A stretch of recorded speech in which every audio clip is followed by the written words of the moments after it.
새벽입니다. 우리는 정복하시는 왕, 여자의 후손, 참된 선지자, 위대한 대제사장 되시는 예수의 이름을 말씀 속에서 나누었습니다. 오늘 여러분들과 함께 나눌 이름은 바로 인자입니다. 사람의 아들. 예수님이 이 이름이 독특한 이유는 바로 예수님께서 자기 자신을 부르실 때 가장 즐겨 사용하신 호칭이 바로 이 인자라는 호칭이시기 때문입니다. 복음서 전체에서 50번 정도 이 호칭이 나오는데 모두가 다 이 호칭을 예수님 한 분만 사용하셨습니다.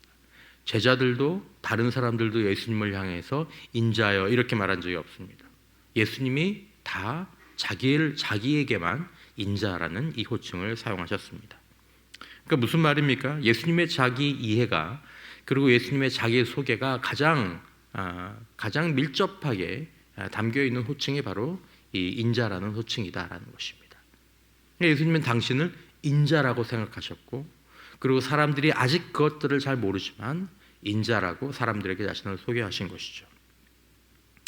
자, 왜 예수님이 자기를 이렇게 인자, 사람의 아들, Son of Man이라고 부르셨을까? 우리는 이제 이렇게 생각하기도 하죠. 예수님은 완전한 하나님이시자 완전한 사람이지 않으십니까? 그래서 하나님의 아들이다라고 얘기할 때는 신성을 가리키고 사람의 아들, 인자라고 할 때는 인성을 가리킨다. 그래서 이 인자라는 호칭은 예수님이 우리와 같은 사람이라는 것을 드러내는 겸손한 표현이다. 이렇게 이해하죠. 틀린 말은 아닙니다. 하지만 이 인자라는 칭호가 성경에 나오거든요. 이 성경적인 배경을 알게 되면 사실은 이 인자라는 표현이 겸손의 표현이 아니라 대단히 강력하고 그리고 놀라운 선언이라는 것을 우리가 알게 됩니다.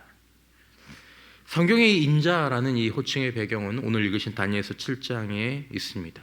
화면을 보시면 글씨가 많이 있지만 글씨를 여러분들이 너무 신경 쓰실 필요는 없습니다. 대략 그림의 내용들을 좀 보시면서 말씀을 들으시면 되겠습니다. 다니엘서 7장에 보면 선지자 다니엘이, 이제 다니엘은 선지자죠, 밤에 한 환상을 봅니다. 바다에서 네 짐승이 올라옵니다. 사자 같은 짐승, 공 같은 짐승, 표범 같은 짐승, 그리고 아주 무섭고 강한 네 번째 짐승이 올라오죠. 자, 이런 짐승들은 세상의 제국들, 폭력과 탐욕으로 세상을 짓밟는 그런 어둠의 세력들을 상징합니다. 힘이 지배하고 악한 자가 밟히고 약한 자가 밟히고 의로운 자가 고통당하는 그런 희망이 보이지 않는 그런 세상이죠. 이게 짐승들의 세상입니다. 그런데 여기서 장면에 전환이 일어나죠. 하늘의 보좌가 보이고 옛적부터 항상 계시니 곧 하나님이 보좌에 앉으십니다. 옷이 희기가 눈 같고 머리털은 깨끗한 양의 털과 같죠. 불의 강이 그 앞에서 흘러나옵니다. 천천만만이 그 앞에서 섬기죠. 그리고 그 순간 오늘 본문에 보신 것처럼 다니엘의 눈에 놀라운 존재가 등장합니다. 내가 또 밤 환상 중에 보니 인자 같은 이가 하늘 구름을 타고 와서 옛적부터 항상 계신 이에게 나아가 그 앞으로 인도되매 그에게 권세와 영광과 나라를 주시니 모든 백성과 나라들과 각 방언하는 자들이 그를 섬기게 하였으되 그의 권세는 영원한 권세라 옮기지 아니할 것이요 그의 나라는 멸망하지 아니할 것이니라. 짐승들의 시대가 끝나고 인자 같은 이가 등장하는 것입니다. 짐승이 아니라 사람이죠. 폭력이 아니라 하나님께로부터 직접 받은 그 권세로 다스리십니다. 그리고 무엇보다 그 나라는 영원하다라고 말하고 있는 것입니다. 여러분, 예수님이 자신을 인자라고 부르실 때 바로 이 장면을 가리키고 계시는 것입니다. 나는 다니엘이 본 바로 그 인자다. 하나님으로부터 영원한 권세와 영광과 나라를 받을 그 존재가 바로 나다. 짐승의 나라를 끝내고 이 나라를 세울 자가 바로 나다. 그러므로 이것은 겸손의 표현이 아니라 사실은 우주적인 통치권을 선언하시는 그런 선언입니다. 이 본문에서 우리가 보는 것은 좀 주의 깊게 봐야 될 것은, 우리는 보통 인자가 구름을 타고 온다라는 이 장면을 예수님의 재림으로 이해하는 경우가 많죠. 하늘에서 땅으로 내려오시는 그런 장면이라고 생각합니다. 물론 재림도 의미가 있습니다. 그러나 본문을 자세히 보면 인자가 어디서 어디로 가고 있습니까? 인자 같은 이가 하늘 구름을 타고 와서 옛적부터 항상 계신 이에게 나아가 그 앞으로 인도되매라고 얘기하고 있습니다. 여러분, 인자가 땅으로 내려오는 것이 아니라 아버지 하나님께 이렇게 나아가고 있습니다. 이것은 하강이 아니라 상승을 의미하는 것입니다. 재림의 장면이 아니라 왕관을 쓸어 나아가는 일종의 대관식 장면을 묘사하게 되어 있습니다. 죽음을 이기고 부활하신 예수님이 승천하셔서 하늘 구름을 타고 아버지 하나님 앞에 나아가는 장면, 그리고 거기서 영원한 권세와 영광과 나라를 받으시는 장면, 다니엘이 수백 년 전에 미리 본 것은 부활하신 인자 예수님이 예수님의 이 영광스러운 왕위 즉위식을 본 것이다라는 것입니다. 그리고 이 대관식에서 인자가 받은 나라는 짐승들의 나라와는 전혀 다릅니다. 짐승들은 폭력으로 빼앗은 그 나라를 가졌지만 그 나라들은 모두 다 무너졌죠. 그러나 인자의 나라는 하나님이 직접 주신 나라이고 영원한 나라, 영원히 멸망하지 않는 나라입니다. 자, 그런데 왜 하필 이 칭호가 인자일까요? 사람의 아들일까요? 여러분, 성경 전체 이야기를 생각해 보면 이 이름의 의미를 좀 더 분명하게 우리가 생각해 볼 수 있습니다. 처음에 하나님께서는 사람에게, 아담에게 이 땅을 가르치라고, 다스리라고 말씀하셨죠. 그러니까 사람의 아들 인자가 이 세상을 다스리는 것이, 정복하고 다스리라, 이것이 하나님의 원래 계획이셨습니다. 그런데 첫 번째 아담이 그것을 실패했죠. 하나님의 말씀에 불순종하면서 그 통치권을 잃어버리고 거기서 쫓겨났습니다. 자, 그런데 다니엘의 환상 가운데에서 새로운 인자가 나타나십니다.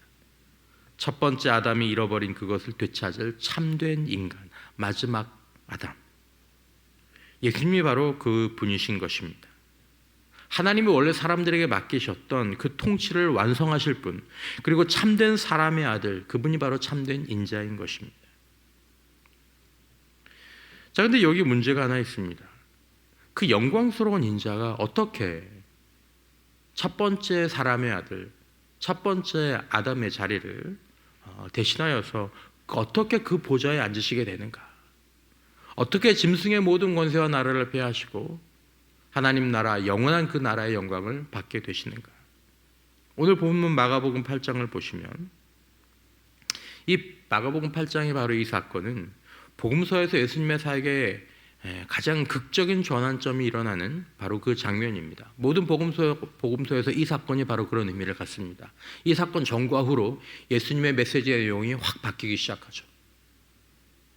예수님이 제자들에게 물어보십니다. 너희는 나를 누구라고 하느냐? 베드로가 대답하죠. 주는 그리스도시니이다. 당신이 그분이십니다. 당신이 구원자이십니다. 다니엘이 본 인자, 이스라엘이 기다려온 메시아, 바로 당신이십니다. 이 위대한 고백입니다.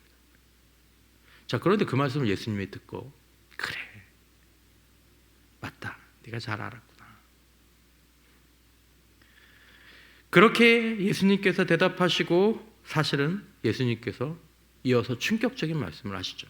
오늘 본문에 보면 인자라고 하시죠.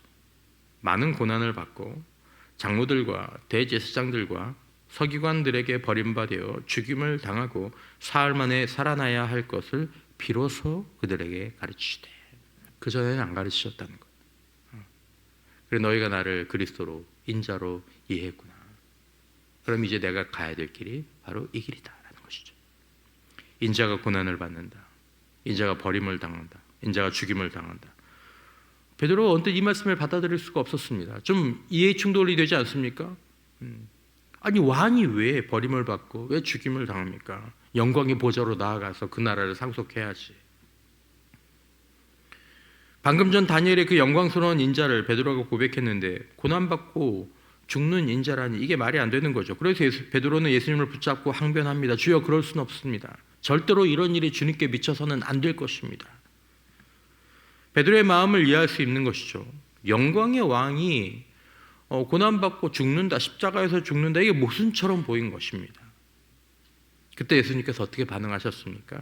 아니, 그럴 수도 있다고. 혹시 그렇게 될지도 모른다고. 그렇게 말씀하지 않으시고 어떤 순간보다 강하게 베드로를 꾸짖으십니다. 사탄아, 내 뒤로 물러가라. 내가 하나님의 일을 생각하지 아니하고 도리어 사람의 일을 생각하는도다. 왜 예수님께서 베드로에게 사탄아라고 얘기하셨을까요? 왜 이토록 강하게 반응하셨을까요? 예수님은 이 유혹이 처음이 아닙니다. 광야에서 예수님은 사탄에게 이미 시험을 당하셨죠. 사탄의 시험의 핵심이 무엇입니까? 이 세상 모든 권세와 모든 나라와 모든 영광을 너에게 주겠다. 나한테 절만 해. 그럼 내가 이거 다 줄게. 십자가 없이 영광을 주겠다라는 것입니다. 고난 없이 보좌에 앉을 수 있다. 이 유혹이었습니다. 그러니까 베드로에게 단순히 너 왜 인간적으로 그렇게 생각하냐라고 얘기하는 게 아니라 너 지금 사탄의 일을 하고 있다는 것입니다. 사탄의 말을 하고 있다는 것입니다. 베드로의 입에서 나온 그 말은 그 광야의 유혹과 본질적으로 똑같은 것이었다는 것입니다. 예수님, 십자가 필요 없어요. 고난 없이 영광으로 가세요. 왜 십자가를 가세요? 고난 없는 영광의 길이 있는데. 예수님은 아셨죠. 십자가를 통과하지 않는 영광은 없다. 십자가를 통과하지 않는 하나님 나라의 영광은 없다. 다니엘서 7장에 영광스러운 이 인자가 보좌에 앉으시려면 이사야서 53장에 고난받는 종이 되어야 하는 것입니다. 채찍에 맞고 침뱉음을 당하고 찔리고 상하고 모든 사람에게 버림을 당하고 슬픔을 알고 영광의 인자, 고난의 종, 이 둘은 별개의 인물이 아닙니다. 한 사람입니다. 그리고 이 두 정체성이 만나는 지점이 바로 십자가입니다. 디트리 보네포 목사님은 나치 정권의 죽음을 기다리면서 이런 글을 남겼죠. 하나님은 이 세상에서 무력하시고 약하시고 바로 그렇게 오직 그렇게만 우리와 함께 계시며 우리를 도우신다라고 얘기했습니다. 여러분, 세상은 말합니다. 힘이 있어야 돼. 이겨야 통치자야. 약하면 실패한 거야. 그런데 십자가에 달리신 인자는 세상의 모든 논리를 뒤집으시죠. 가장 약해 보이고 가장 보잘것없는 그렇게 보이는 자리에서 가장 강력한 구원을 이루셨습니다. 가장 낮은 자리에서 가장 높은 보좌로 가는 길을 여셨습니다. 사랑하는 성도 여러분, 저와 여러분들 모두가 십자가를 사랑할 수 있기를 주님의 이름으로 축원합니다. 왜요? 왜 그래야 될까요? 왜냐하면 모든 것이 십자가를 통해서만 오기 때문입니다. 우리의 진짜 좋은 참된 모든 것은 십자가를 통해서만 오기 때문입니다. 그래서 고난주간에 집중하는 것이 중요합니다. 십자가 없이는, 이 십자가의 길 없이는 진정한 영광과 능력과 그분의 나라가 없기 때문입니다. 정말 그 나라를 알고 그 나라를 체험하고 그 나라를 누리고 나누기를 원한다면 우리는 이 십자가의 오솔길을 따라가야 한다라는 것입니다. 사랑하는 성도 여러분, 주님과 함께 가는 길 가운데 십자가는 끝이 아니라 영광을 향한 여정임을 기억해야 될 줄 믿습니다. 여러분, 인자이신 예수님은 그 나라를 돈으로, 권력으로, 폭력으로 사지 않으셨습니다. 자신의 피와 생명이라는 상상할 수 없는 대가를 지불하고 그 나라를 구매하신 것이죠. 우리가 그 나라의 백성이 된 것은 인자가 치르신 바로 그 값 때문입니다. 사랑하는 성도 여러분, 고난주간 목요일 새벽입니다. 오늘 밤 예수님은 제자들과 마지막 만찬을 나누시고 겟세마네 동산으로 가셨습니다. 아담은 에덴 동산에서 실패했지만 예수님은 겟세마네 동산에서 땀이 핏방울이 되도록 기도하셨습니다. 아버지, 만일 할 만하시거든 이 잔을 내게서 옮겨 주옵소서. 그러나 나의 원대로 마옵시고 아버지의 원대로 하옵소서. 인자는 그 잔이 무엇인지 아셨습니다. 온 인류의 죄를 짊어지고, 하지만 아버지에게 버림받는 고통, 그것이 그 잔이죠. 예수님이라고 십자가가 좋으셨겠습니까? 고난이 좋으셨겠습니까? 슬픔이 좋으셨겠습니까? 하지만 예수님은 피하고 싶었던 그 잔을 마시셨습니다. 기꺼이 드셨습니다. 하나님을 위해, 그리고 당신이 사랑하시는 제자들을 위해, 그리고 그 제자들을 통해서 예수를 믿게 될 저와 여러분들을 위해. 요한복음 18장 17장 예수님의 기도를 보면 예수님의 머리와 마음속에 온 인류가, 믿는 주의 백성들이 다 들어가 있는 것을 보게 됩니다. 예수님은 자신을 이렇게 아셨습니다. 중간에 아신 게 아닙니다. 어쩌다 이렇게 된 게 아닙니다.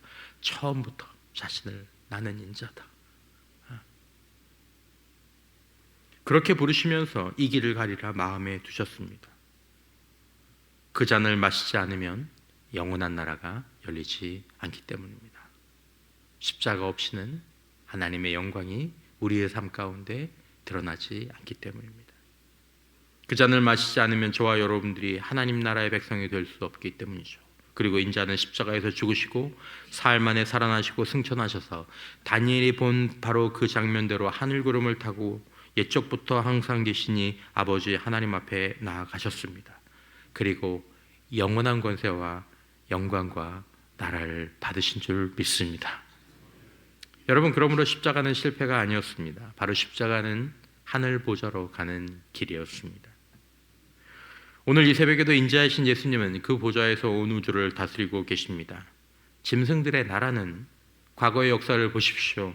흥하는 것 같지만 결국 무너집니다. 1000년, 1500년 다 역사의 한 점처럼 사라지게 되는 것입니다.